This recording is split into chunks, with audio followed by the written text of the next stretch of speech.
Eh bien écoutez, je voudrais d'abord vous montrer une image qui pour moi incarne vraiment ce sujet. C'est ce drapeau qui figure une tête de mort avec un chapeau de paille. Il a été brandi dans de nombreuses manifestations dans le monde ces dernières semaines, comme ici sur les images que vous voyez défiler au Népal, à Madagascar, mais aussi au Maroc. Et pourquoi ce symbole? Eh bien parce que c'est le logo de One Piece. C'est le manga le plus vendu au monde. Il a été créé au Japon et il plaît beaucoup à la génération Z. Alors pour ces jeunes, c'est devenu une véritable référence parce que One Piece, eh bien, c'est pas qu'une production de divertissement, ça porte aussi un message politique puisque dans le manga, une bande de jeunes résiste à des dirigeants corrompus et répressifs.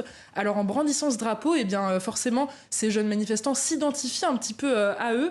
Et le symbole, il est d'ailleurs devenu tellement subversif qu'il a même été interdit, menacé d'interdiction, dans les manifestations en Indonésie. Et tout ceci illustre la place qu'occupe cette génération Z dans les manifestations.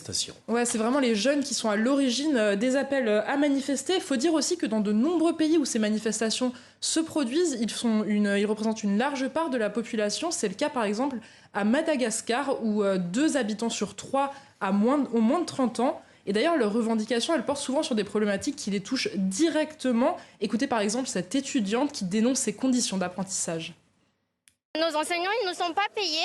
Ils ne sont pas payés depuis 2019 et donc ils ne viennent pas enseigner. La plupart, ils ont arrêté de venir nous enseigner à l'Uni.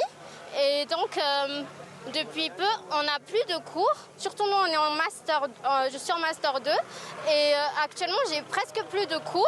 Alors que je suis censée avoir fini mon master depuis 2024.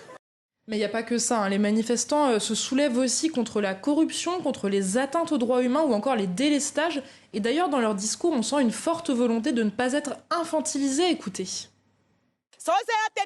Ils disent que nous sommes une génération TikTok, génération de débiles. Et quand on se soulève, ils ne nous laissent pas nous exprimer sur les maux du pays. Un message pour vous, monsieur Andry Rajoelina. Quand c'est vous qui meniez les manifestations, on vous laissait faire, c'était OK. Mais quand c'est nous, les jeunes, qui nous battons pour le pays, tu nous en empêches.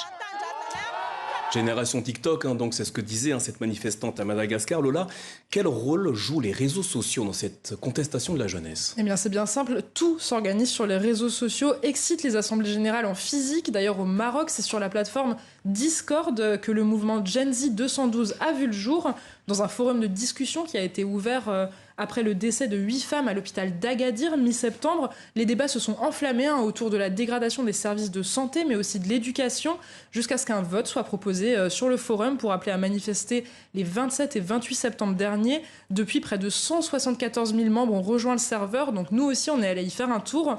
On y trouve les dates et les lieux des rassemblements, mais aussi des rappels réguliers sur la nature pacifique des manifestations, mais aussi des conseils sur quoi faire en cas d'arrestation par exemple.